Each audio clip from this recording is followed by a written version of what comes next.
daawadayaal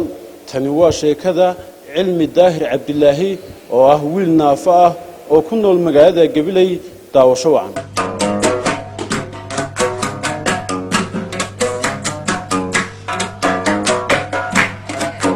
cilmi daahir cabdilaahi waa wiil naafo ah oo ku nool magaalada Gabiley cilmi waa haliyay in badan ka soo gudbay duruufo nololeed oo ku gadaanaa noloshiisa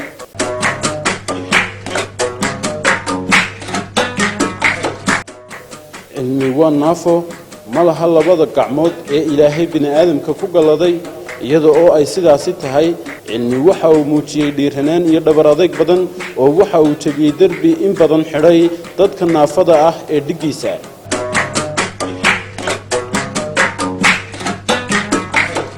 cilmi waa arday dhigta jaamacadda Timcadde ee magaalada Gabiley isaga oo naafo ah oo labada gacmood aan lahayn ayaa waxa uu haddana waxbarashada ka gaadhay heer jaamacadeed oo waa arday maanta dhigta jaamacadda Timcadde ee magaalada Gabiley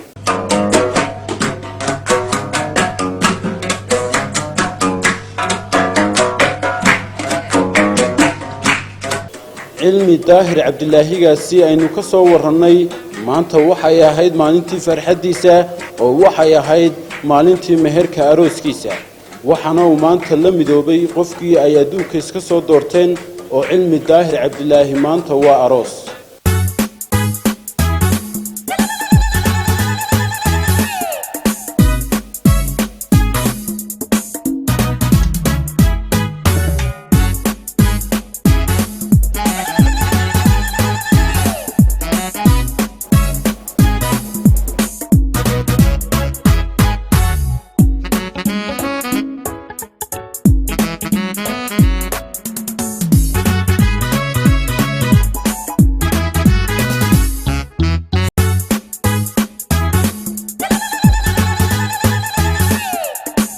inkasta oo cilmi daahir cabdilaahi yahay naafo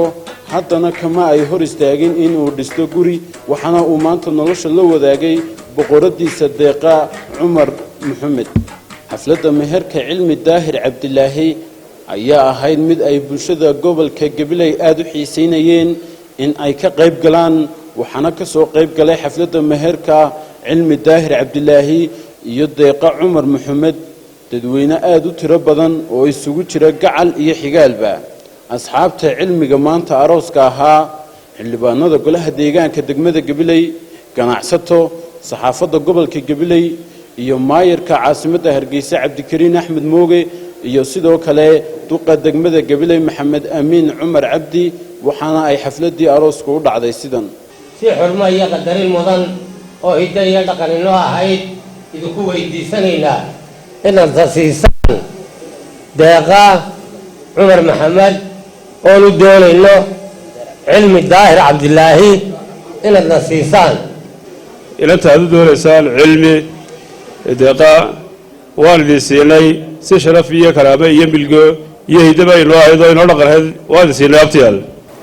ilaahayna waxaan uga baryayaa cilmi iyo deeqa in ilaahay baraaleeyo oo bashbash iyo barwaaqo iyo khayr fara badan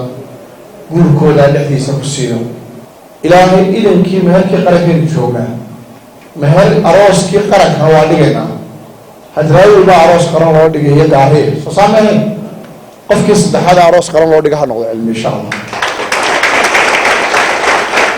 marka arooskiisaasi aroos qaran isaga nimaadna Somaliland oo dhan inuu qaato insha allahu tacaala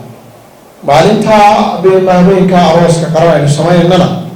magaalada Gabiley haladeey baynu wada qaban karno inaynu ka qabanno oo arooskana lagu xasuusto ama aan geed beerno ama aan wada nadaafad sameeyno wuxuu waan magaalada ka sameeynaa insha allahu tacaala wax loo leeyahay anigoo ku hadlaya afkii dadka caasimadda dego oo dhan baanu meherkaaga baarigayna arooskaaga insha allah soo dhaweyntiisa qayb ka qaadanaa walaalayaal runtii ilaahay baynu uga mahad celinaynaa inaynu maanta joogno walaalkeen cilmi daahir cabdilaahi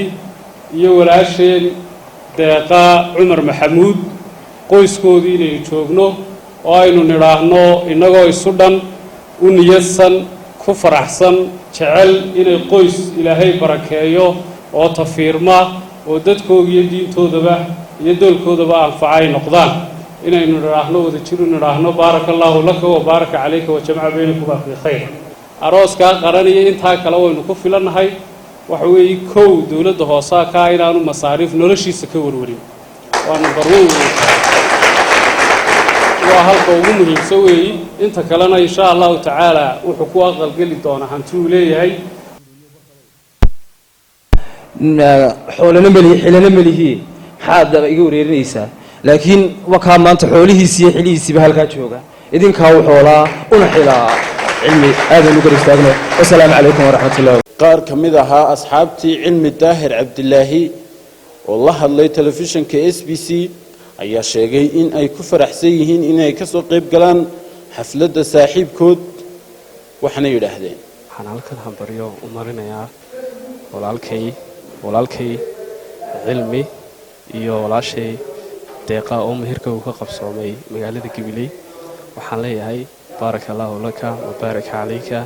wa jamaca baynakuma fii khayr wa aroos qaran hambalyo بارك الله لك وبارك عليك وجمع بينكما في الخير أو بالخير الحال أنت ما عقبت هم بليانيا ولالك علمي طاهر عبد الله يو ولا شيء دقيقة عمر محمد وما أنت مهرك قرن وقعد قبل كقبلي وهرين وحن هل كان دعاء يهم بليو قدر يا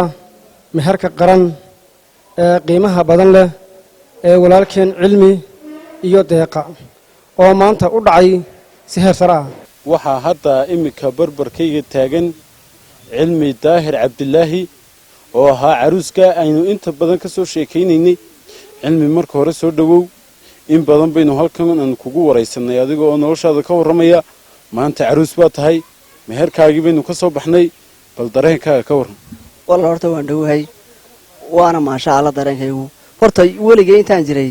yoomka maanta horta yooman ka dareen fiican ah oo ka farxad fiican horta ima soo marin والحمد لله وح إله لو جمعنا قو سيدا ولا لها إياه طلقة إياه حلبانة يادو أنو هراي ضد قرب كانوا هراي قاشان هرتواسي على سوكو بيكونوا ما تدرك هيك آد أيوب ما أنت أرحم أيوب ما أنت بارك الله فيك وياهي maxaad fariin u diraysaa dhalinyarta asaagaaga ah ee baahiyaha gaarka qaba kulli horta waxa weeyaan horta naf waliba horta de ajal iyo calaf way leedahay oo wixii qof waqo qoran kulli uu qoran yahay amba baahiya gaar ah qaba sidoo dooraba haade marka waxaan kulli u dirayaa dadka baahiya gaar ah qaba inay xagga calafka iyo arsaaqada kala sameeyeen oo kulli wax fiican iska rajeystaan baan yaan taas aan farayaa si kastaba ahaatee arooskani ayaa ahaa mid mucjiso ah taasi oo mucjisada ku jirta arooskani ay tahay in cilmi daahir cabdilaahi oo ah wiil naafo ah uu maanta helo lamaanihiisii nolosha la wadaagi lahaa waa maxamed cabdi cumar maxamudiin wararka warbaahinta SBC gobolka Gabiley